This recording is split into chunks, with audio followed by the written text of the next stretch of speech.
말씀드리겠습니다. 네, 제가 여기서 여러분들을 뵙는 건 처음이라고 하네요. 네, 반갑습니다.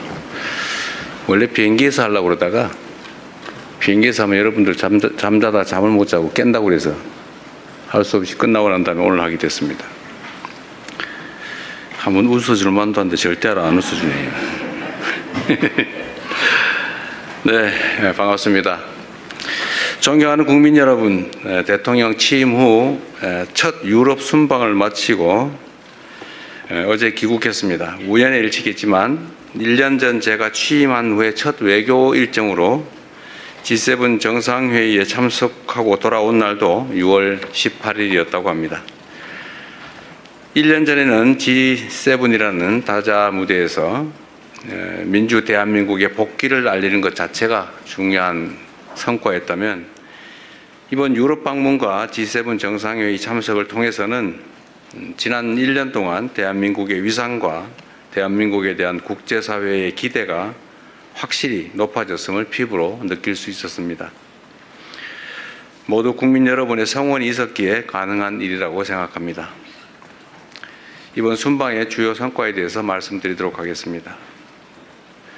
우선 이번 순방은 국제사회에서 대한민국의 위상을 더욱 높이고 국제사회의 현안 해결에 대한 책임감을 확인하는 소중한 계기였습니다. EU와는 평화와 번영, 연대와 협력이라는 공동의 가치를 중심으로 중동 정세, 한반도 평화, 경제 안보, 기후변화에 이르기까지 국제사회 주요 현안에 대한 공감대를 형성했습니다. G7 정상회의에 2년 연속 초청받아 참석해서 우리나라의 국제적 위상과 역할에 대한 국제사회의 신뢰와 기대를 확인할 수 있었습니다.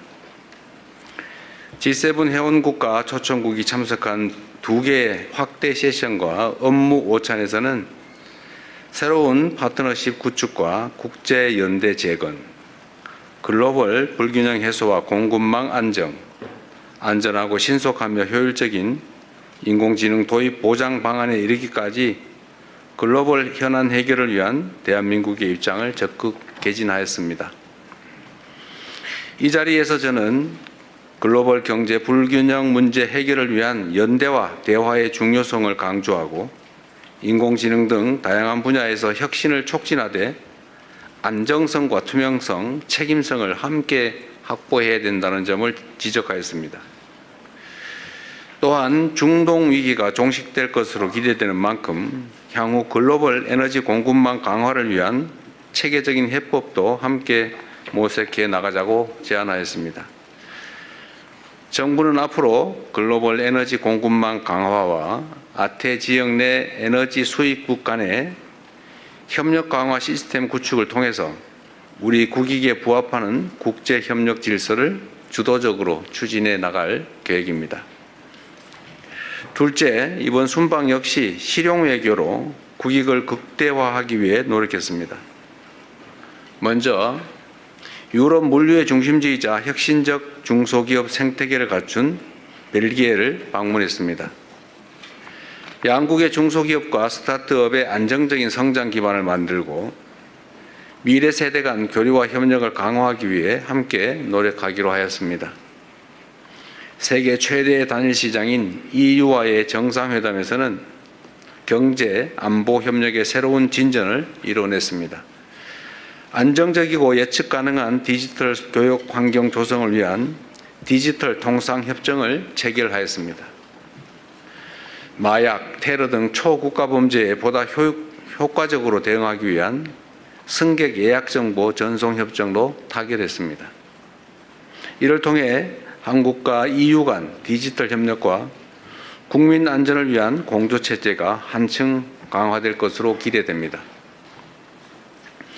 무엇보다 EU를 방문한 것은 오는 7월 1일 철강 관세 할당 제도 조치 발효를 앞두고 한국산 철강에 대한 쿼터가 대폭 줄어들 것으로 우려되는 상황이었기 때문입니다.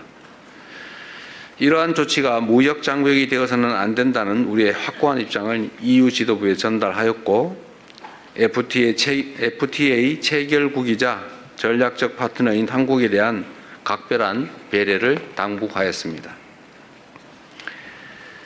이탈리아와는 특별 전략적 동반자로 관계를 격상하였고 중소기업, 첨단 과학기술, 사회연대경제, 개발협력, 그리고 문화 분야 등 5개 분야에서 양해각서를 체결했고 1개의 협정을 타결하는 등 실질협력의 폭을 크게 넓히는 성과를 얻었습니다. 특별히 한국 기업의 시장 진출에 큰 걸림돌로 작동했던 초감가상각제도 문제가 빠르게 해소되어 매우 기쁘게 생각합니다. 한인 관광 가이드의 자격 문제 등 우리 재외 동포들이 겪고 있는 오래된 애로사항에 대해서도 멜로니 총리의 적극적인 협조를 통해 해결의 전기가 마련됐습니다. 교황청에서는 레오 14세 교황님을 예방하고 내년 서울 세계 청년대회의 성공적 개최를 위한 협력을 약속했습니다. 또한 국내 교구에 현직 추기경이 한 분도 없다. 대한민국의 600만 천주 교인들을 위해서 추기경을 국내 업무 담당하는 현직 추기경을 임명해달라라는 우리 한국 가톨릭계의 염원도 전달드렸습니다. 예상과 달리 본인이 추기경을 임명한 사람이 아직 한 명도 없는데 앞으로 만약에 새로 추기경을 임명하게 된다면 한국의 사정을 각별히 고려하겠다는 말씀을 해주셨습니다. G7 정상회의 계기에 미국, 캐나다, 독일, 케냐 정상들과도 양자 협력 등 다양한 현안에 대해서 의견을 교환했습니다. 트럼프 미국 대통령과는 조선을 포함한 호혜적인 협력 방안에 대해 뜻을 같이 하고 한미일 협력의 중요성에도 공감했습니다. 전에도 한번 말씀을 하셨는데 이번에도 역시 미국 군함 열척을 빠르게 건조해 줄 수 있겠느냐 이런 의사를 저한테 물어봤습니다. 물론 거기에 대해서 당연히 가능하고 최선을 다하겠다고 답해 드렸습니다. 트럼프 대통령께서는 당연히 한미 협력 또 한미일 협력의 중요성을 말씀하셨고 저희도 그 점에 공감을 표명했습니다. 카니 캐나다 총리와의 양자 회담을 통해 원유, LNG, 핵심 광물 등을 포함한 안정적 에너지 공급망 구축을 위해 호혜적인 협력을 확대해 나가기로 하였습니다. 이와 함께 캐나다의 방산 역량 강화 과정에 우리가 적극 협력해 나갈 준비가 되어 있다는 점도 강조하였습니다. 메리츠 독일 총리와의 회담에서는 방위산업 분야에서 양국이 서로의 강점을 결합한 호혜적인 협력 모델을 모색해 나가자는데 함께 뜻을 모았습니다. 메르츠 총리도 이에 적극 공감했고 양국 간의 협력 가능성을 더욱 확대해 나가자는 의지를 밝혀주셨습니다. 또한 올해 10월 한국에서 개최되는 아시아 태평양 비즈니스 회의를 계기로 메르츠 총리의 방안을 추진하고 경제, 산업, 투자 분야 협력을 한층 심화해 나가기로 하였습니다. 그리고 우리의 중요한 동아프리카 협력 파트너인 루토 케냐 대통령과의 회담에서는 한국이 케냐의 국가 발전과 공동 성장 과정에서 신뢰할 수 있는 동반자가 되겠다는 뜻을 전달했습니다. 아울러 우리 기업들의 케냐 진출과 경제 활동에 대한 관심과 지원을 요청드렸고 양국 간의 교육과 투자, 인적 교류가 확대되고 있는 만큼 캐나다에 체류하거나 방문하는 우리 국민들의 안전과 권익 보호를 위한 협력도 더욱 강화해 나가기로 하였습니다. 세 번째, 주요 지도자들과 함께 한반도 평화 정착에 대한 깊이 있는 논의를 나누었습니다. 교황청에서 열린 평화와 연대를 위한 특별미사에 참석하여 한반도 평화에 대한 우리 정부의 의지와 구상을 상세히 설명하였습니다. 6.15 남북 공동선언이 한반도에 남긴 화해와 협력의 정신, 평화를 향한 희망의 불씨가 여전히 살아있으며 앞으로도 계속 이어져야 한다는 점을 재삼 강조하였습니다. 또한 레오 14세 교황께 내년 서울에서 개최되는 세계 청년 대회를 계기로 방한을 요청드렸습니다. 그리고 방한의 계기에 DMZ 방문을 포함해서 가급적이면 북한 방문도 추진해 주시도록 요청드렸습니다. 교황께서도 적극적으로 고려하고 추진해 보겠다는 말씀을 하셨습니다. 트럼프 미국 대통령과는 공식 만찬을 비롯해서 여러 계기에 만나 허심탄회하고 매우 깊이 있는 대화를 나눌 수 있었습니다. 특히 마크롱 프랑스 대통령이 일부러 만찬 자리에 트럼프 대통령과 저 이렇게 자리를 붙여주셨다고 저한테 말씀하셨습니다. 얘기할 거리가 많을 것 같아서 일부러 그랬다고 저한테 생색도 내셨는데 이 자리를 빌어 감사드립니다. 실제로 아주 오랜 시간 한반도 문제를 포함해서 한미 관계에 대해서 깊이 있는 또 서로 이해를 깊이 하는 그런 논의가 가능했습니다. 저는 트럼프 대통령의 중동 지역 내 평화 정착과 이란 핵 문제 해결을 위한 노력에 지지를 표명했고 한반도의 긴장 완화와 지속 가능한 평화 정착을 위해 역할을 해 주실 것도 다시 한번 당부드렸습니다. 트럼프 대통령 역시 한반도 문제에 깊은 관심을 갖고 있음을 재차 확인해 주었습니다. 특히 한반도 평화가 동북아시아는 물론 세계 평화와 안정에도 중요한 의미를 갖는다는 데 공감하고 앞으로도 관련 사안에 대한 긴밀한 소통 또 건설적인 기여를 함께 모색해 나가기로 했습니다. 마지막으로 해외 동포 여러분들과 함께한 시간에 대해서 짧게 말씀드리겠습니다. 먼저 벨기에에서는 한국 해외 입양 동포분들이 매우 많기 때문에 그분들로부터 오랜 시간 가슴에 품고 살아오신 여러 이야기를 들을 수 있었습니다. 타국에서 겪어야 했던 외로움, 또 입양에 따른 정체성에 대한 고민, 또 친생 가족을 찾고자 하는 간절한 바람과 노력을 접하면서 대한민국 대통령으로서 참으로 만감이 교차하고 많은 책임감을 느꼈습니다. 입양 동포 여러분의 현안을 더욱 세심하게 살펴야 되겠다는 다짐을 했습니다. 약 20만 명에 가까운 우리의 아이들이 어려운 시기 여러 가지 경로를 거쳐 해외에 입양됐는데 그 입양 과정은 물론이고 그 후 해외 성장 과정 그리고 현재 해외 생활에서 많은 애환들이 있었습니다.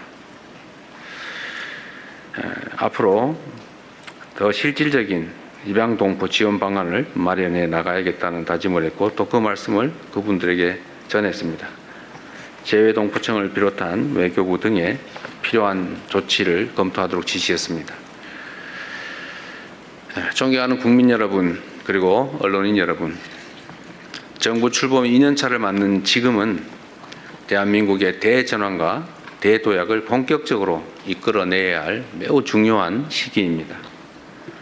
변화하는 국제 질서 속에서 국익을 최우선에 두는 실용 외교를 적극 추진하고 경제, 안보, 기술, 문화를 비롯한 전 분야에서 대한민국의 새로운 성장 동력을 확보해 나가도록 하겠습니다. 아울러 놀라울 정도로 우리가 모르는 사이에 높아진 우리 대한민국의 국력과 국제적 위상에 걸맞게 국제사회의 평화와 번영, 연대와 협력을 위해 더 큰 책임과 역할을 다해야 될 것 같습니다.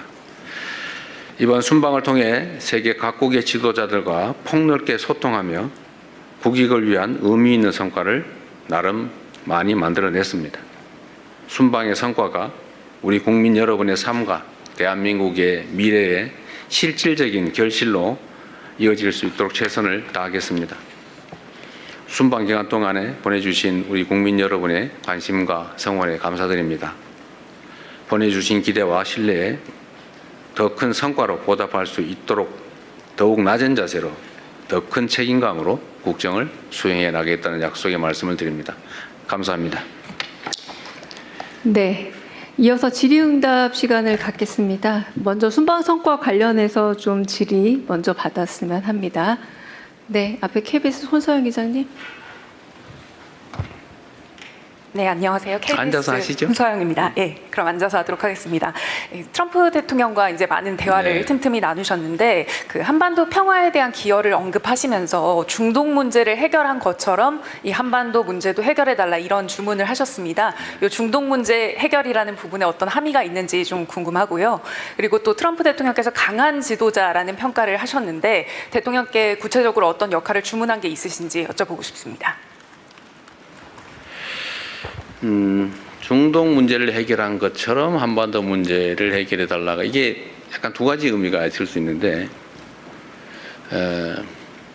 어쨌든 문제가 있는데 관여해서 문제를 완화한다, 해결한다는 뜻에서는 한반도 문제가 동일하지만 중동 문제를 해결하는 것처럼 그런 방식으로 하면 안 되겠죠. 예, 뭐 그 점은 분명합니다. 한반도 문제에 대해서 좀 이따 말씀을 드리기로 하고, 네, 트럼프 대통령께서는 어쨌든 뭐 만찬 자리에 90분이 넘는 긴 시간에 옆자리에서 계속 대화할 기회가 있었기 때문에 정말 깊이 있는 대화가 가능했습니다. 오히려 정상회담 시기보다 훨씬 더 나았던 것 같아요. 뭐 그 과정에서 뭐 강한 지도자라는 뭐 표현도 여러 차례 해주시기도 하였고, 아마 그게 존중의 의미라고 생각합니다.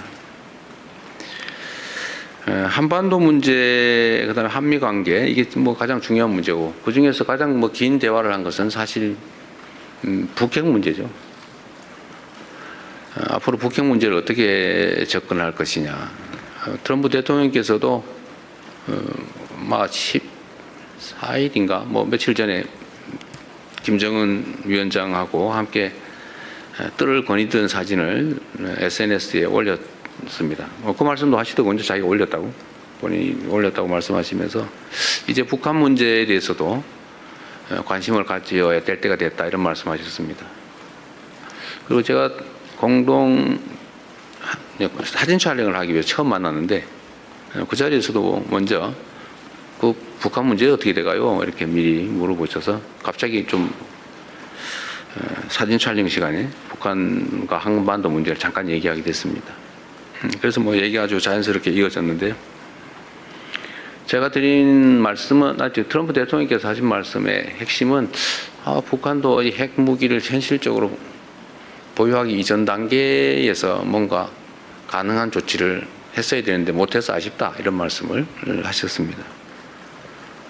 저도 물론 뭐 그 점도 그 점이지만 지금은 다른 나라를 대하는 방식으로 북핵 문제를 접근하면 안 된다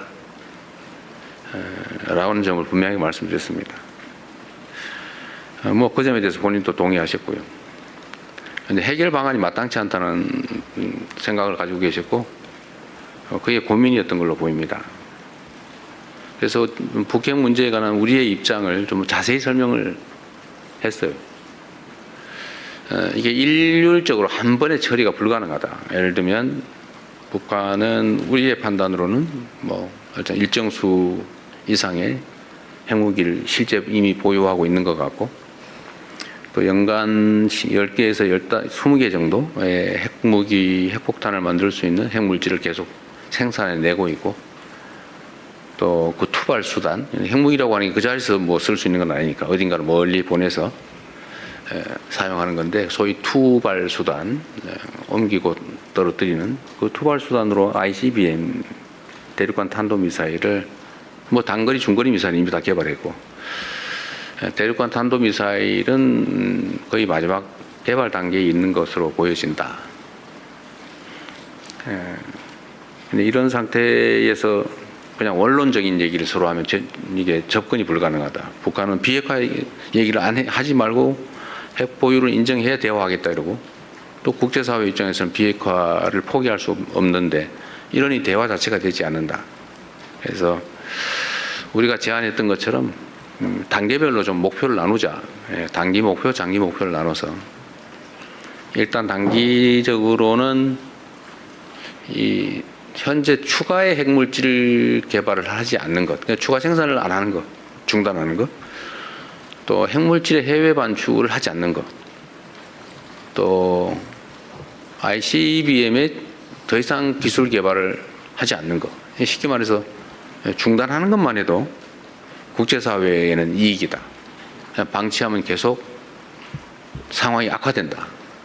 그리고 북한 체제 유지에 필요한 정도를 초과하는 이제 핵물질을 보유하게 되면 아마 해외 반출 욕구가 커지지 않겠냐. 그게 매우 실질적 위험한 상황이 아니겠냐. 뭐 이 점에 대해서 또 동의했습니다. 그래서 그런 상황을 더 이상 진척되지 않도록 중단시키는 걸 단기적인 목표로 일단 하고, 그렇다고 비핵화를 포기하지 말되 지금 당장이 아니라 일단 단계적으로 단기, 중기, 장기로 가자. 일단 중단하고 멈추고 또 안정이 되면 감축을 하든지 좀 하고, 그 다음 단계로는 서로 신뢰가 쌓이고 체제가 안전히 보장이 됐다고 하면 그 핵무기 유지 관리 비용이 엄청나게 들기 때문에 체제 위협이 더 없다고 판단되는 상황을 서로 만들어서 이제 비핵화를 향해 가면 되지 않냐. 이 장기 목표로 삼자. 그래서 이 두 가지를 약간 나눠서 단계적으로 접근하는 게 현실적이지 않나, 이런 설명을 좀 긴 시간 드렸어요. 그것도 뭐 하나의 방법일 수 있겠다 해서 충분히 고민해 보겠다, 이런 말씀을 하셨습니다. 어쨌든 한반도의 핵 문제를 포함한 평화와 안정의 문제는 우리의 생존이 걸린 문제이기 때문에, 어쨌든 제가 전에 한반도의 핵 관련된 한반도 정책으로 제시했던 단기, 중기, 장기로 나눠서 접근하는 문제에 대해서는 필요한 만큼 충분히 말씀을 드려서 이해했다고 생각됩니다. 뭐 그리고 그 외에도 뭐 이런저런 얘기들이 많이 있었는데 오늘 이제 답은 여기까지 하겠습니다. 네, 또 다른 기자분 여기 앞에 머니투데이 김성환 기자님. 예, 저 머니투데이의 김성원 기자입니다. 순방 고생하셨고 시차 적응을 좀 하고 계신지 모르겠습니다. 저도 첫 번째 G7 1박 4일 일정 갔다 오고 이번에 갔다 오니까 감회가 좀 남달랐는데, 대통령이 조금 더 솔직하게 두 번째 G7 정상회의 이제 참석하시고 나니까 좀 느낌이 어떠셨는지 자유롭게 말씀을 부탁을 드리겠고요. 그리고 책임감 있는 역할을 해야겠다고 하셨는데 2년차 외교 구상은 좀 어떻게 두고 계시는지도 조금 더 구체적으로 말씀해 주시면 감사하겠습니다. 네. 그리고 한 가지 더 질문을, 공교롭게도 이번에 양자 회담에서 캐나다 총리와 그리고 독일 총리를 둘 다 만나셨는데요. 캐나다가 60조 잠수함 사업 최종 사업자 발표 앞두고 있는 가운데 만남이 없기 때문에 저희도 관심이 컸는데, 혹시 좀 긍정적인 결과를 기대해도 될지, 좀 그런 분위기가 감지가 됐는지 좀 말씀해 주시면 감사하겠습니다. 네. 우선 쉬운 것부터 말씀을 드리면, 두 총리, 캐나다 총리와 독일 총리는 독일 총리 먼저 만나고 그다음에 캐나다 총리를 만났는데, 뭐 그 결과에 대해서 전혀 감을 잡을 수 없었고요. 우리의 종합적인 판단으로는 뭐 상당히 기대를 갖고 있긴 한데, 그러나 뭐 낙관하기는 그렇게 뭐 호락호락하지는 않다. 좀 그렇게 말씀드려야 될 것 같아요. 감을 잡기가 매우 어려운 그런 상황이었습니다. 내가 지금 막 졸리는데 그 시차 때문에 그런 건가요? 여러분도 고생하셨습니다. 제가 순방을 다니면 우리 동행하는 언론인 분들한테 참 미안하다는 생각이 듭니다. 너무 힘들죠, 사실은. 10몇 시간씩 그 좁은 의자 좌석에 앉아서 쪽잠을 자야 되는데 너무 힘드실 것 같아요. 그리고 이번에 또 비용을 엄청나게 많이 냈다고. 돈 없으면 해외 취재도 못 다닐 것 같아요. 그래서 그거는 제가 좀 법률적 검토를 좀 지시를 해놨어요. 제 생각은 어쨌든 우리가 뭐 법률이나 상식상으로 민간의 취재 활동에 대해서 뭐 지원을 해준다고 하는 게 약간 문제가 있다는 지적이 있으니까 그거에 안 하더라도 취재진으로부터 뭐 우리가 부당한 이익을 취할 필요는 없잖아요, 그죠? 그래서 제가 뭔 지시를 했냐면, 항공료는 여러분이 안 가시면 빈자리로 가는 거잖아요. 빈자리로 가면 그 항공료만큼 뭐 손해가 나거나 이익이 생기는 게 아니니까, 더 타고 가면 혹시 비행기가 무거워져 가지고 항공료가 조금 더 들 수 있나요? 뭐 그런 정도. 그러나 일반 항공료 상당의 아마 비용을 받는 것 같던데요. 그건 내가 보면 부당이득 같아요. 그래서 그 문제를 한번 점검을 해보자. 너무 뭐 수천만 원씩 내면서 어떻게 취재를 합니까? 이게 여러분들 영업활동이라고 보면 안 되잖아요. 이게 국가를 위한, 공동체를 위한 공익적인 측면이 있고, 정부 입장에서는 이걸 많이 홍보를 해야 되는데 여러분이 또 홍보를 대신해 주는 측면이 있기 때문에 뭐 어차피 빈자리로 가는 것, 그 비용까지 일반 항공료를 받는 건 좀 문제가 있어 보여서 지적을 해놨다는 말씀드립니다. 두 번째, 제가 작년에 처음 G7 회의를 갔을 때는 사실 뭐 취임한 지 며칠 되지도 않고 원래는 안 갈까 생각했었죠. 초청이지만 안 갈까 생각했다가 이게 매우 중요한 회의라서 어쩔 수 없이 갔고, 또 뭐 이렇게 처음 보는 사람들이고 다 외국 정상들이 뭐 여러분도 뭐 개인적으로 사람을 처음 만나면 좀 어색하고 불편한 것처럼 뭐 국가 정상들도 사실 처음 보고 그러면 막 쑥스럽고 어색하고 그래요. 이번에 보니까 우리 일본 총리께서 좀 그러신 것 같아요. 아마 그 G7 회의는 처음이었죠. 늦게 취임하시면서. 어쨌든 그러나 이번에 이제 두 번째는 거의 뭐 다 만나봤던 긴 시간 얘기를 했던 분들이어서 더 깊이 있는 대화도 가능하고 또 정서적 교감도 훨씬 더 쉬웠던 것 같습니다. 또 앞으로도 계속 노력해야 되겠죠. 국가 간의 관계도 정상들 간의 정서적 유대와 교감이 매우 크게 영향을 미칩니다. 이번에 제가 사실 매우 고마웠던 것은 이태리 측의 그런 뭐 배려라고 할까 그런 거였죠.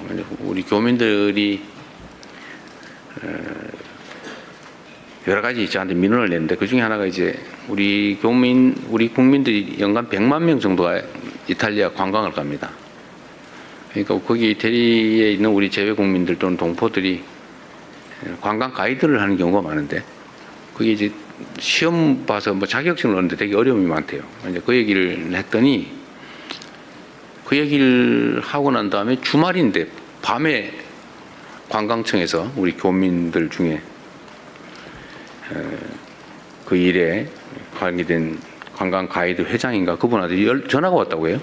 앞으로 이렇게 한번 처리하자. 뭐가 문제냐. 뭐 그래서 제가 그 다음 날 낮에 월요일 날 간담회라고 했는데 전날이니까 일요일 날 연락이 온 거예요.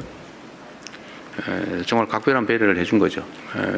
멜로니 총리께서 특별히 배려해서 주말에 이렇게 조치를 해준 겁니다. 매우 감사한 일이죠. 그게 아마 서로 간의 신뢰와 교감 때문이 아닐까 그런 생각을 합니다. 그리고 초감가 상각제도라고 하는 것도 우리 대한민국 기업들은 배제돼 가지고 혜택을 못 보게 돼 있어서 엄청난 부담이었는데 저번 1월 달에 총리께서 방한했을 때 제가 그 문제 지적을 했는데 그 사이에 몇 달 사이에 법률 개정까지 다 끝내 가지고 대한민국 기업들의 그 수출품에 대해서는 똑같은 유럽 기업과 똑같은 혜택을 주기로 바꿔놨더라고요. 그래서 제가 하원 의장하고 면담이 있어서 고맙다고 그랬더니 원래 이태리는 원래 이렇게 일하지 않는다고. 이건 정말로 특별한 예배라 그런 말씀하시더군요. 그래서 말씀드리고 싶은 것은 정상들 간의 잦은 교류 그리고 정상들 간의 정서적 교감 이게 매우 중요하다. 앞으로 더 많이 노력해야 되겠다 그런 생각이 듭니다. 아주 뭐 몇 년 동안 또는 십수년 동안 해결되지 않던 아주 묵은 숙제, 난제들도 정상들 간의 대화를 통해서 많이 해결을 했어요. 지금까지도. 그래서 좀 더 가급적이면 임기 전반에 초반에 외국 정상들 간의 정상회담 교류는 좀 최대한 많이 하려고 합니다. 힘들긴 한데 사실 임기 후반에 가면 사실 그게 뭐 그렇게 효과를 보기 어렵죠. 이미 다 조치할 수 있는 시간이 다 지나버리기 때문에 초반에 많이 하려고 하는데 육체적으로 좀 부담되고 어렵긴 한데 또 여러분들은 매우 어렵긴 하겠지만 좀 앞으로도 좀 더 자주 많이 나가게 될 것 같습니다. 또 많이 초청해서 많이 오시게 되지 않을까 싶습니다. 네. 네. 평화방송 김혜영 기자님. 네.